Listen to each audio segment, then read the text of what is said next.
Anos atrás, o Senhor falou ao meu coração: durante muito tempo você tem declarado em suas pregações que o grande inimigo de vocês é o pecado. E o Senhor me disse: você não está errado em reconhecer o pecado que separa o homem de Deus como um inimigo. Mas o Senhor diz: você está errado quando acha que esse é o único inimigo. O Senhor diz: há um outro inimigo sutil, que vocês não têm percebido o dano que ele tem trazido. E esse inimigo, Deus o relacionou com as distrações. Esse é o assunto da nossa conversa hoje. O ensino e orientação bíblica é ao mesmo tempo uma advertência. Cuidado com as distrações.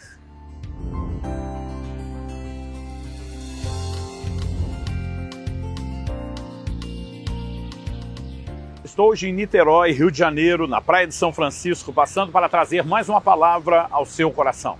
Quando falamos a respeito de distrações, algumas coisas devem ser levadas em conta.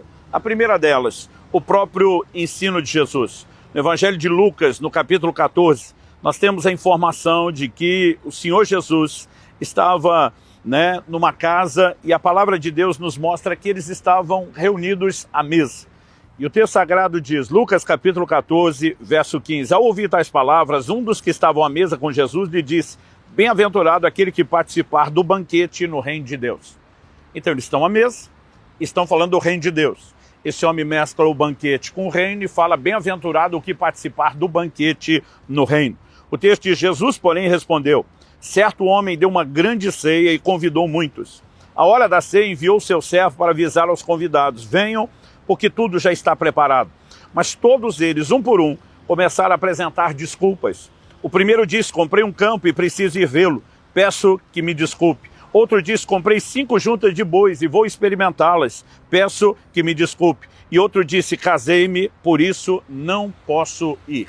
Primeira coisa que me chama a atenção é justamente a ideia de banquete. Banquete não fala apenas de se sentar à mesa para refazer as forças. Fala de um período de festa, de comunhão, de relacionamento.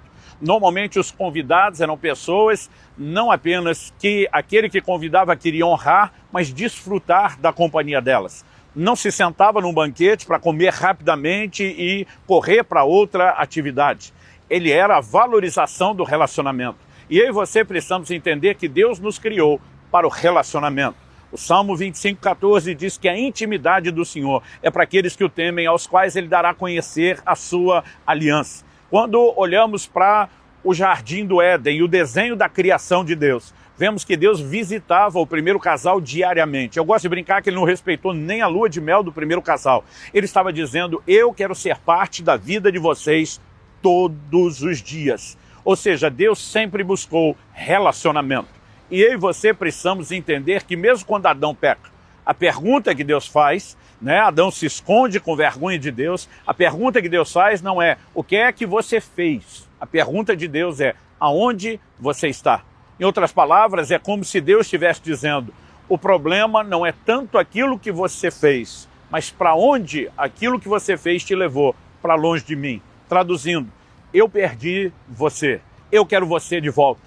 E aí nós ensinamos o plano da redenção apenas como se envolvesse perdoar pecados, remover a condenação eterna do inferno, mas muitas vezes não valorizamos o resgate do relacionamento, da comunhão, da intimidade.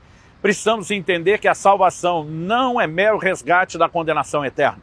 Aliás, quando Moisés vai até Faraó, e nós lemos isso em Êxodo no capítulo 5, e ele traz uma mensagem da parte de Deus: deixa meu povo ir, a palavra é para que me adore. O propósito da redenção é adoração.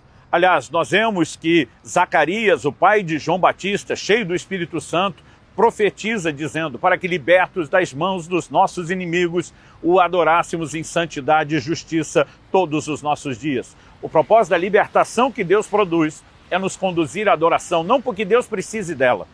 Paulo, pregando em Atenas, diz que Deus não é servido por mãos humanas como se necessitasse de coisa alguma. Ele não precisa da nossa atenção, da nossa valorização, da nossa adoração ou da comunhão. Mas Ele sabe que eu e você jamais seremos preenchidos sem a comunhão com a presença dEle. Então somos chamados para esse lugar. Mas quando Moisés vai até Faraó dizendo: deixa meu povo ir para que me adore, qual é a resposta de Faraó? Que na tipologia bíblica é uma figura de Satanás. Nós precisamos entender que Deus tira o seu povo da escravidão do Egito, que estavam sob a tirania de Faraó. Eu e você fomos tirados do reino das trevas, estávamos escravizados sob a tirania de Satanás. Eles saíram por causa da morte do Cordeiro da Páscoa. Cristo é chamado de o nosso Cordeiro Pascal. Quando eles saem do Egito e chegam no Monte Sinai, Deus diz que eles eram o povo de propriedade peculiar dele dentre todos os povos. Eu e você, como igreja, somos chamados por Pedro de propriedade exclusiva de Deus. O paralelo da redenção, é claro. E eu e você precisamos entender que diante disso, Faraó, que representa Satanás, responde: esse povo deve estar muito ocioso para estar pensando em adoração. Ele diz: vamos enchê-los de trabalho para que eles não tenham tempo de pensar em adoração. Ele sabe que o chamado final de Deus é para que tenhamos comunhão e relacionamento. E ele tenta sabotar isso por meio de distrações. O pecado é uma deliberada manifestação de rebeldia do ser humano que vira as costas para Deus e o troca por aquilo que é ilícito, errado. Mas as distrações, elas acabam sendo muito mais sutis, porque normalmente elas não entram na definição de algo ilícito, pecaminoso ou errado. São coisas não apenas listas, mas que muitas vezes são sinalizadas na palavra de Deus como uma expressão da bênção dele, do cuidado dele por nós. Pode ser o cumprimento de uma promessa, uma resposta de oração.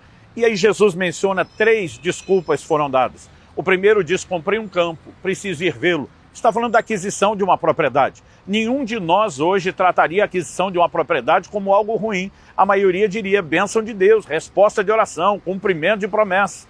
Mas eu e você precisamos entender que há coisas que elas não são erradas em si mesmas, mas que podem ocupar um lugar de importância que não lhes pertence. E quando concorrem com o lugar de importância de Deus, aquilo que não é errado em si passou a estar no lugar errado na nossa vida. O outro diz: comprei 5 juntas de bois, numa época onde todo mundo tirava o sustento da terra, onde não tinham maquinários da agricultura, como plantadeiras, colheitadeiras. Ter 5 juntas de bois significava aumentar exponencialmente a produtividade. O aumento da produtividade significa o aumento de recurso, ganho no bolso, segurança material. Nenhum de nós trataria isso como errado, diria bênção de Deus, resposta de oração, cumprimento de promessa. A terceira desculpa de todas elas é a que menos podemos classificar como algo ruim. Casei-me. O casamento é ideia de Deus, não há nada de errado com o casamento. Errado é a escolha que alguns estão fazendo de com quem casar ou a forma de como conduzir o seu matrimônio. No entanto, quando coisas corretas, listas, ocupam um lugar de importância que não deveriam, nós estamos nos perdendo em algo que pode ser classificado como distração. Me lembro quando meu filho Israel ainda era bem pequeno e eu dei de presente para ele um videogame novo. Ele ficou empolgado, ele fez uma festa como nunca antes nem depois.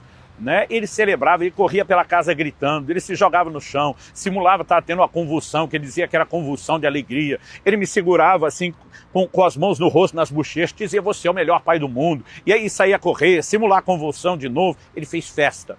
Mas eu brinco que aquela alegria toda, ela acabou depois me afetando. Por quê? Eu perdi meu filho para aquele videogame.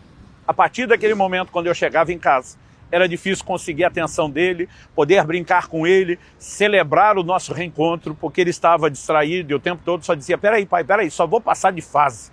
Eu lembro de um dia que a minha vontade era jogar aquele videogame pela janela do quarto dele, que era o sobrado, o andar de cima. E o Espírito Santo, anos atrás, falou comigo: você lembra do videogame do seu filho, daquela história? Eu falei: lembro. Ele disse: vocês fazem a mesma coisa comigo o tempo todo. Coisa que vocês desejaram, oraram, pediram, eu os abençoei e vocês ficaram tão felizes. Agora estão roubando vocês de mim. Não são coisas erradas, mas elas não podem se tornar tão importantes quanto Deus, nem tampouco muito mais do que Ele. E eu e você precisamos reorganizar a nossa vida pelo prisma das advertências bíblicas e precisamos cuidar com o perigo das distrações. Precisamos cuidar porque, como eu disse, alguns se perdem, sabem que estão perdendo, outros não. Quando a Bíblia fala a respeito de Maria e de Marta, a Bíblia diz que Marta estava distraída, palavras de Jesus, em muitos serviços. Algumas outras traduções só dizem ocupada. E o Senhor Jesus acaba dizendo para ela: pouca coisa é necessária, ou mesmo uma só. Ele diz: sua irmã escolheu a boa parte e essa não lhe será tirada. Ele está dizendo que no final das contas, no frigir dos ovos, como dizia a geração de meus pais, o que realmente conta é se eu e você entendemos a importância de Deus, se nos assentamos aos seus pés. Mesmo a disposição de Marta de trabalhar para agradar e servir Jesus, que era uma boa motivação, ela não poderia ter suplantado, né, essa disposição dela de estar aos pés do Senhor como sua irmã.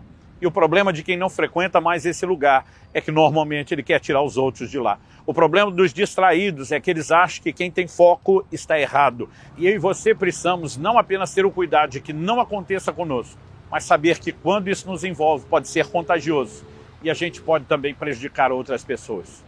Meu propósito com essa palavra é trazer não só instrução, mas um alerta ao seu coração. Se você tem se distraído, não estou aqui para julgar você, nem pelo seu passado, nem pelo seu presente. Apenas para trazer um alerta que possa mudar daqui para frente o seu futuro, a sua forma de se relacionar com Deus. Que cada um de nós seja cauteloso, trate o pecado como o inimigo que é, mas reconheça que ele não é o único inimigo, não é o único perigo. As distrações que vêm mascaradas atrás de coisas boas têm roubado muito o nosso relacionamento com Deus. E que eu e você possamos não só valorizar a Deus, mas priorizá-lo, colocá-lo antes e acima de qualquer outra coisa, por melhor que seja, mesmo aquelas que são classificadas como bênção de Deus. Deus prometeu abençoar os israelitas que ele tirou do Egito quando entrassem em Canaã com prosperidade. Mas ele diz, guardem o coração de vocês, para não acontecer que depois de vocês terem prosperado, se esqueçam do Senhor seu Deus. O próprio Deus estava dizendo, eu vou abençoá-los, mas é até aquilo que eu entrego como bênção pode roubar a atenção e o coração de vocês de mim.